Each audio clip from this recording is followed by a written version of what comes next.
Topic है नागवंशी शासन व्यवस्था।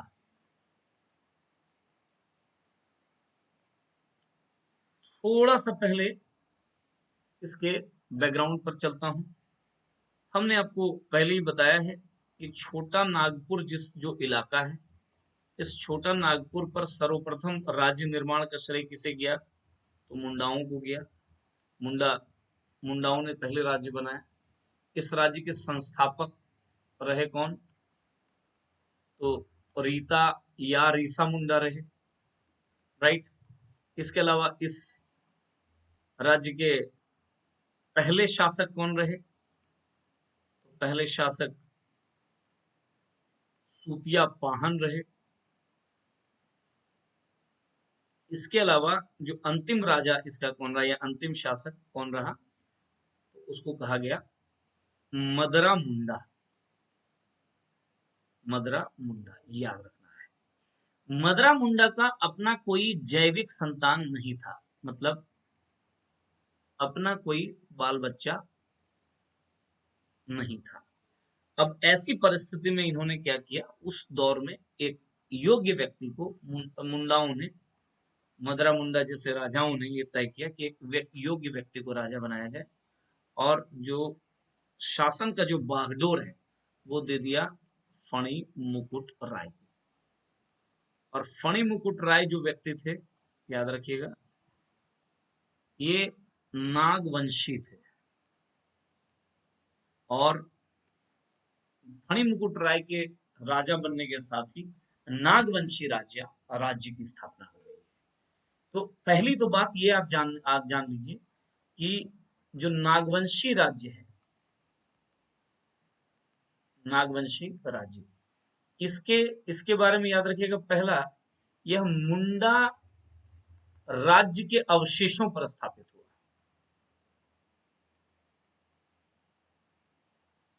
अवशेषों पर स्थापित हुआ।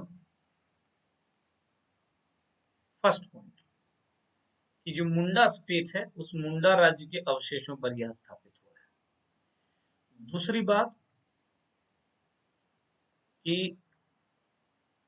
इसके संस्थापक कौन हो गए? तो इसके संस्थापक हो गए फणी मुकुट राय, जिन्हें नागवंश का आदि पुरुष भी कहा गया है। नागवंश का आदि पुरुष कहा गया है, ठीक है, याद रखना है ये बात। और ये जो नागवंशी राज्य की जो स्थापना होती है, ये सब पॉइंट लिख लेना बाबू। स्थापना होती है वो एक मान्यता के अनुसार लगभग 64 ईस्वी में होती है, 64 ईस्वी में, यानी 0 के बाद। और एक बात और बता दूं कि नागवंशी राज्य संभवतः भारत में सबसे लंबे समय तक शासन करने वाला राज्य रहा है। ये मैं कल भी बताया था, संभवतः भारत में सर्वाधिक लंबे वक्त तक शासन करने वाला राज्य रहा, क्योंकि इसकी स्थापना कब हुई है? तो 64 ईस्वी में, और 64 से लेकर के 1947 जब भारत आजाद हुआ, उस दौर तक नागवंशी राज्य का अस्तित्व रहा। समझ में आई मेरी बात? उस दौर तक इनका अस्तित्व रहा। बाकी देखिए, समझने वाली बात तो यह है कि अगर मुंडा राज्य के अवशेषों पर ही इसकी स्थापना हुई है, तो याद रखना है कि जो नागवंशी जो शासन व्यवस्था होगा,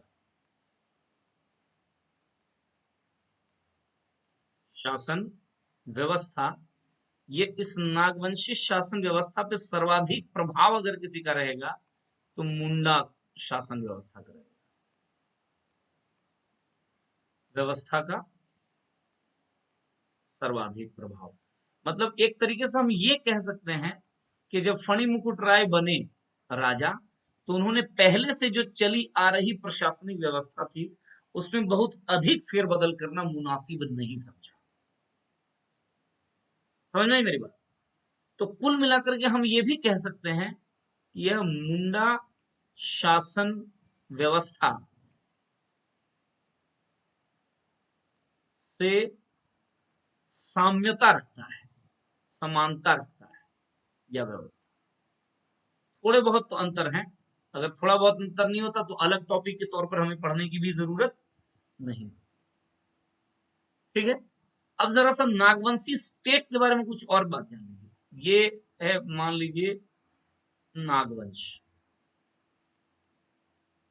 नागवंशी राज्य, ये मान लीजिए। अब नागवंशी राज्य के बारे में देखिए क्या होता है। सबसे पहली बात याद रखिएगा कि इस नागवंशी राज्य में जब मुगलों का आक्रमण जो हुआ, तो मुगल आक्रमण के पहले, आक्रमण के पहले तक यह एक टैक्स फ्री स्टेट था।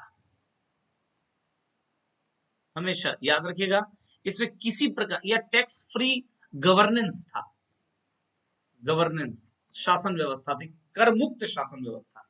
यानी नागवंशी राज्य में किसी प्रकार के टैक्स वैक्स किसी से नहीं लिया जाता है। मुगलों के एक तरीके से मुगलों के आक्रमण से पहले की मैं ये बात कह रहा हूं आपसे। तो एक तरीके से यूं भी कह सकते हैं कि पहली से लेकर के 16वीं सदी तक यह एक टैक्स फ्री सिस्टम को इंडिकेट करता है। ठीक है, उसके बाद क्या हुआ कि 1585 में, याद रखना है, अच्छे से याद रखना है कि 1585 में, ये डेट याद रखना है, इस वक्त नागवंश का शासक था मधुकर शाह। कौन है? मधुकर शाह। इन्हीं के टाइम में पहली दफा, यानी छोटानागपुर का शासक कौन है? मधुकर शाह। इसी के वक्त में पहली दफा अकबर की सेनापति शहबाज खान के नेतृत्व में यहां पर मुगलों का आक्रमण होता है। समझ में आई मेरी बात? में मुगलों का आक्रमण हुआ। तो जब आक्रमण करने वाला कौन है? तो अकबर इस वक्त मुगल में है और अकबर का सेनापति का नाम शाहबाज खान है। समझ में आ रही बात ना? तो शाहबाज खान के नेतृत्व में 1585 में पहली दफा मधुकर शाह, उस वक्त के तत्कालीन नागवंशी राजा रहे, मुगलों का आक्रमण हुआ। और इसके बाद यहां पर मुगल क्या करने लगे? नागवंशी राज्य से नजराना लेने लगे। नजराना वर्ड इस्तेमाल किया, और बाद में यही नजराना एक और टर्म बदल गया जिसको कहा गया माल गुजारी लेने लगा। समझ में आ रही मेरी बात?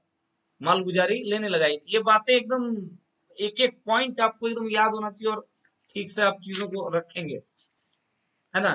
क्योंकि क्वेश्चन जब पूछेगा ना, यही सबसे पूछेगा।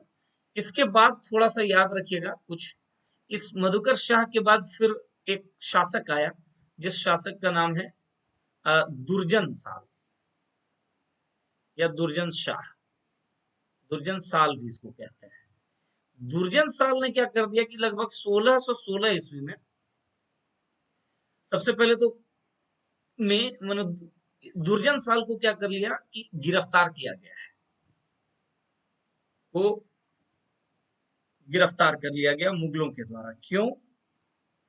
क्योंकि अब भाई जो सदियों से कभी न टैक्स लिया है, न किसी को दिया है, वो दुर्जन साल बोला कि हम नहीं देंगे टैक्स। समझ में आ रही मेरी बात? तो दुर्जन साल को मुगलों के द्वारा गिरफ्तार कर लिया गया, और इस दुर्जन साल भाई साहब को 12 वर्ष तक, 12 वर्ष तक ग्वालियर के किले में कैद रखा गया। किले में कैद रखा गया। आप एकदम कड़ी दर कड़ी समझते जाइए कि नागवंशी राज्य जो मुगल आक्रमण के पहले तक टैक्स फ्री गवर्नेंस यानी कर मुक्त शासन व्यवस्था को इंडिकेट करता था, 1585 में अकबर के सेनापति शहबाज खान का यहाँ पर आक्रमण हुआ, धीरे धीरे नजराना लेने लगे, वही नजराना बाद में मालगुजारी कहा गया।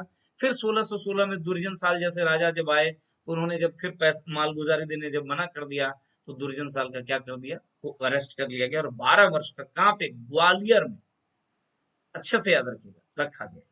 लेकिन 1627 में, लगभग 1627 में इनको दोबारा छोड़ दिया गया, रिहा कर दिया गया। और याद रखिएगा, फिर से मैं अगला स्लाइड ले लेता हूं। मैंने ये कहा कि 1627 में दुर्जन शाह की रिहाई हो गई, और रिहाई जो हुई है वो दो शर्तों पर हुआ है। एक तो एक कारण ये था कि ये हीरे का बहुत बड़ा पारखी था, हीरे का पारखी था, और हीरे का पारखी होने के नाते तत्कालीन मुगल शासक इनसे इंप्रेस हो गए, बोले वाह तुम तो बहुत काम के आदमी हो, जाओ तुमको छोड़ देते हैं, लेकिन बाबू हर वर्ष कितना देना है, 6,000 रुपया प्रति वर्ष कर देने के लिए कर देना होगा। जेल में 11-12 साल बिता करके दुर्जन शाह को साल को ये समझ में आ गया था कि यार ये कर देना ही ज्यादा सही है जेल में रहने के तुलना में। अब ऐसी परिस्थिति में यहां पे पहली बार क्या हुआ कि प्रजा से कर वसूलना आवश्यक हो गया। अब तक नागवंशी शासक प्रजा से कर नहीं वसूलते थे, किंतु अब टाइम आ गया है कि अब क्या करें, क्योंकि अब 6,000 रुपया देना है। समझ में आई मेरी बात?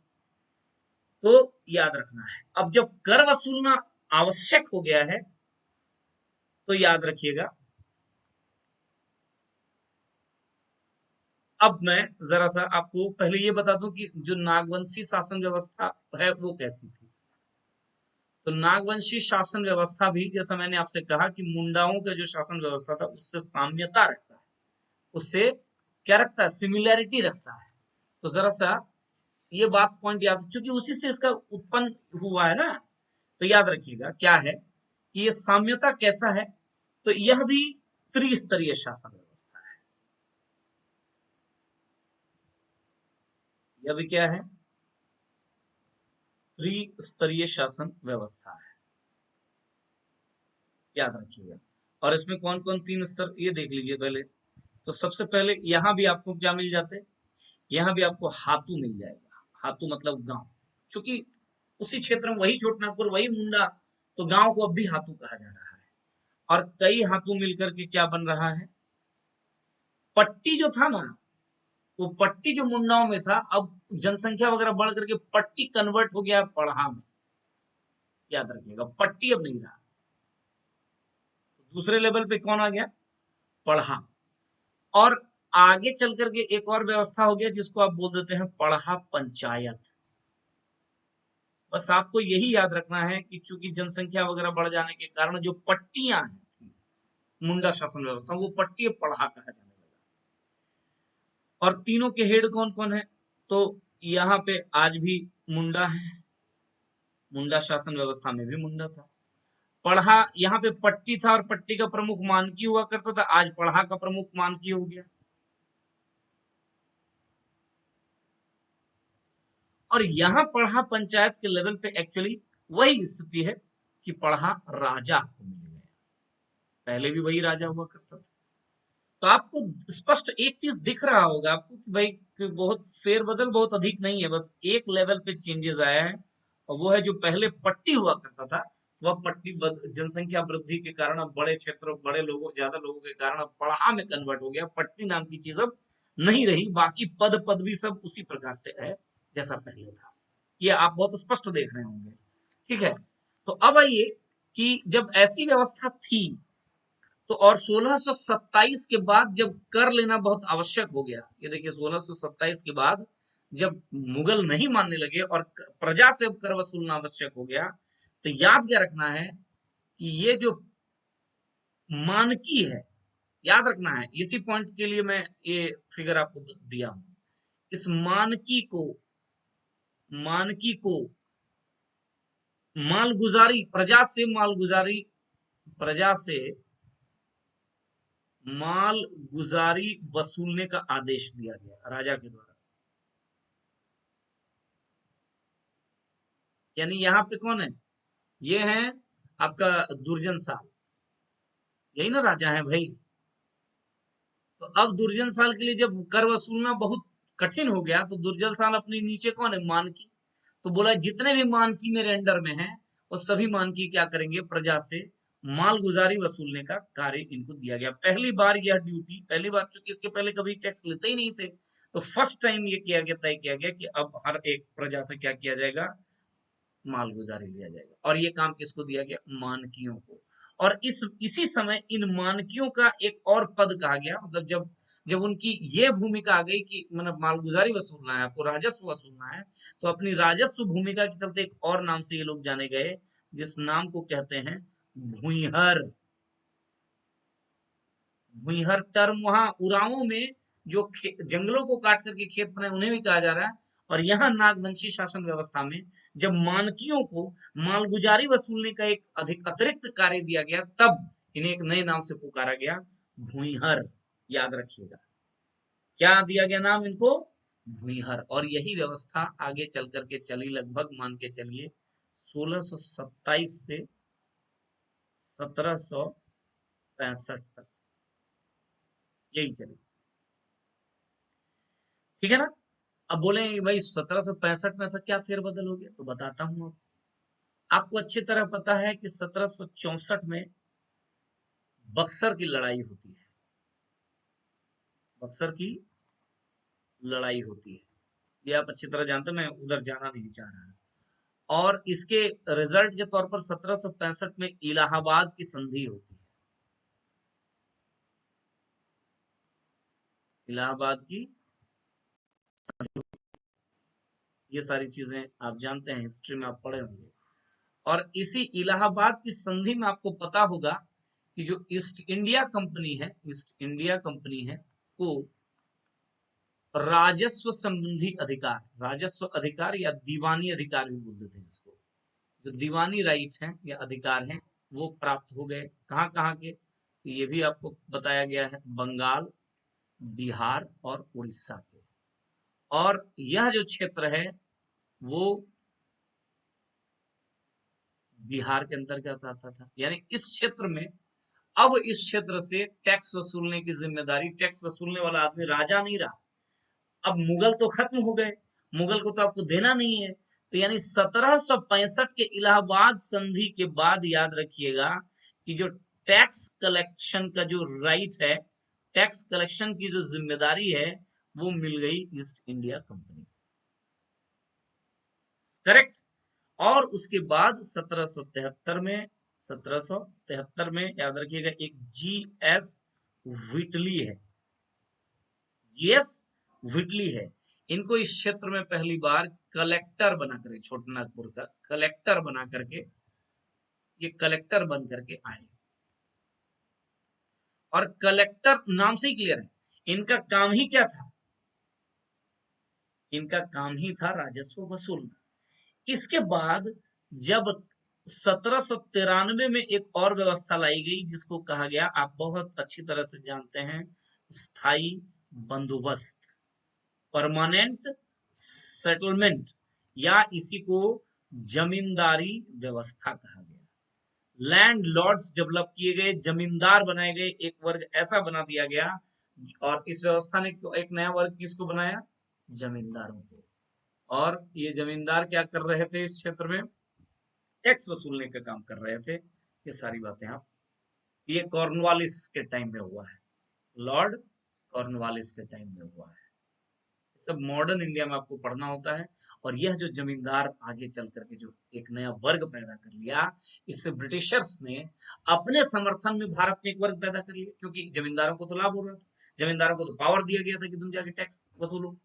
जमींदार इंडियन होते हुए भी अंग्रेजों के तरफदारी करने लगे, एक ऐसा वर्ग जो शक्ल और सूरत से तो भारतीय होगा किंतु काम अंग्रेजों के लिए करेगा। ये देखिए कितना बड़ा मास्टर स्ट्रोक था ईस्ट इंडिया कंपनी की तरफ से और अंग्रेजों की तरफ से। और ये याद रखिएगा, जमींदार बहुत, इनके वजह से समाज में जो शोषण है वो अत्यधिक होने लगा, समाज में हिंसा अत्यधिक होने लगी। कई बार कोई अगर टैक्स नहीं चुकाने लगा तो उसके जमीन को हड़प लिया गया, उससे उसके रैयत अधिकार को छीन लिया गया, वो जमीन किसी और को दे दी गई, नीलाम कर दिया गया कई जमीनों को। और इस प्रकार से शोषण, हिंसा पर आधारित, बेईमानी पर आधारित, अन्याय पर आधारित एक नई व्यवस्था जन्म लेती है। और उसके बाद आपको कई सिलसिलेवार तरीके से क्रम से कई इस क्षेत्र में कई जनजातीय विद्रोह नजर आएंगे इन्हीं लोगों की वजह से।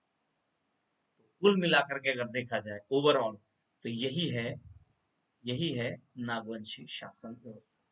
एक बार मैं फिर से चाहूंगा कि आपको क्लियर कर दूं। हम यहाँ से शुरू किए, हमने ये कहा कि मैं एक बार रिवीजन करवा रहा हूँ तेजी से। छोटा नागपुर, यहाँ पे मुंडा शासन व्यवस्था था। इसके मुंडाओं का जो संस्थापक थे रीता या रीसा मुंडा, पहला शासक सूतिया पाहन, अंतिम शासक मदरा मुंडा। इनका अपना कोई बेटा नहीं था। इन्होंने गोद ले लिया फणी मुकुट राय को और फणी मुकुट राय को राजा बना दिया गया। फणी मुकुट राय ने ही नागवंशी राज्य की स्थापना कर दी। तो मुंडा राज्य के अवशेषों पर स्थापित हुआ है कौन? नागवंशी राज्य। संस्थापक फणी मुकुट राय हो गए। इन्हें नागवंश का आदि पुरुष भी कहा गया। स्थापना 64 ईस्वी में हुआ। संभवतः भारत में सर्वाधिक लंबे वक्त तक शासन करने वाला ये स्टेट रहा। 64 से लेकर के 1947 ईस्वी तक ये कंटिन्यू किया। नागवंशी शासन व्यवस्था, मुंडा शासन व्यवस्था का सर्वाधिक प्रभाव इसमें, मतलब मुंडा शासन व्यवस्था से साम्यता रखता है ये, क्योंकि वही क्षेत्र वही चीजें, नाम बदल गया। नागवंशी राज्य देखिए तो मुगल, इसकी इनका स्टोरी देख लीजिए। मुगल आक्रमण के पहले तक ये टैक्स फ्री गवर्नेंस यानी कर मुक्त शासन व्यवस्था को का प्रतिनिधित्व करता था। कभी भी कर वर जनता से लिया, न किसी को दिया। और 1585 ईस्वी में मुगलों का पहला आक्रमण होता है। मधुकर शाह इस वक्त नागवंशी राज, ऐसा ही पूछा जा सकता है इस वक्त कौन थे, तो नागवंशी शासक मधुकर शाह। अकबर के नेतृत्व में शहबाज खान इनके सेनापति, इनके नेतृत्व में हुआ। फिर नजराना लेने लगे। यही नजराना बाद में मालगुजारी यानी टैक्स के रूप में कहा गया। बीच में फिर एक राजा हुए दुर्जन साल 1616 ईस्वी में गिरफ्तार कर लिए गए, चूंकि उन्होंने कहा हम टैक्स नहीं देंगे। देखिए जो व्यवस्था चली आ रही है ना, उसको उस पर परिवर्तन बहुत आसानी से लोग नहीं स्वीकारते हैं। 1627 ईस्वी में इनको फिर रिहा कर दिया गया। 12 वर्ष तक ग्वालियर के किले में रखा गया, है ना।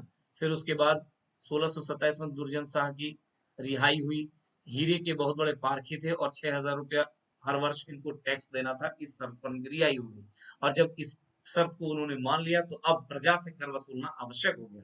और जब प्रजा से कर वसूलना आवश्यक हो गया तो पहले से जो चली आ रही व्यवस्था थी, इसमें जो देखिए, जो मुंडाओं के साथ अगर तुलना करें तो हाथू वहां भी है, मुंडा उसका प्रमुख है। वहां पे पट्टी हुआ करता था, कई सारे हाथू मिल करके, यहाँ कई सारे हाथू मिल करके पढ़ा बन गया। पट्टी अब नहीं रही। पट्टी का जो एडवांस्ड वर्जन था, कई सारे पट्टी मिल करके पढ़ा हो रहा था। यहाँ पे सेकंड स्टेज पे ही पढ़ा नजर आ रहा है और इसका हेड मानकी। और बाद में पढ़ा पंचायत हुआ और वहां पे राजा दुर्जन साल। इन्होंने कहा जब अब टैक्स वसूलने की जिम्मेदारी बन गई तो मानकियों को ही टैक्स वसूलने की जिम्मेदारी दी गई प्रजा से। और इस जब टैक्स वसूलने की नई भूमिका ये लोग निभाने लगे तो इन्हें एक नया नाम से जाना गया, भूमिहर। ठीक है। और यह व्यवस्था 1627 से लेकर के 1765 तक बनी रही। 1765 में जब इलाहाबाद की संधि होती है तो ईस्ट इंडिया कंपनी को इस क्षेत्र का राजस्व या दीवानी अधिकार प्राप्त हो जाता है। अब ईस्ट इंडिया कंपनी तय करेगा कि किस प्रकार से यहाँ पर राजस्व का कलेक्शन करें। ईस्ट इंडिया कंपनी का मुख्य उद्देश्य ही यह था कि उसको राजस्व अधिक से अधिक उगाना था इस क्षेत्र से, क्योंकि अब यहीं से उगाए गए राजस्व को यहीं फिर इन्वेस्ट कर दे रहे थे आगे। तो अब क्या हुआ, 1773 में G.S. व्हिटली को इस क्षेत्र का पहला कलेक्टर बना करके भेजा गया। 1793 में राजस्व को कलेक्ट करने के लिए एक नई व्यवस्था लाई गई, स्थायी बंदोबस्त। ठीक है, रैयतों के साथ परमानेंट सेटलमेंट कर दिया गया। इसको जमींदारी व्यवस्था भी कहते हैं। इसमें एक नया वर्ग का उदय हुआ, जमींदार वर्ग, जो शक्ल और सूरत से भारतीय थे किंतु अपने कर्मों से ब्रिटिशर्स थे। और कॉर्नवालिस ने स्थायी बंदोबस्त की व्यवस्था की, जमींदार नए नाम के नए वर्ग का उत्पन्न किया। अब ये लोग टैक्स वसूलने लगे, यानी भारत से जो टैक्स वसूला जा रहा था भारतीयों के द्वारा ही वसूला जा रहा था। एक ऐसी व्यवस्था ने जन्म लिया। यही है नागवंशी शासन व्यवस्था।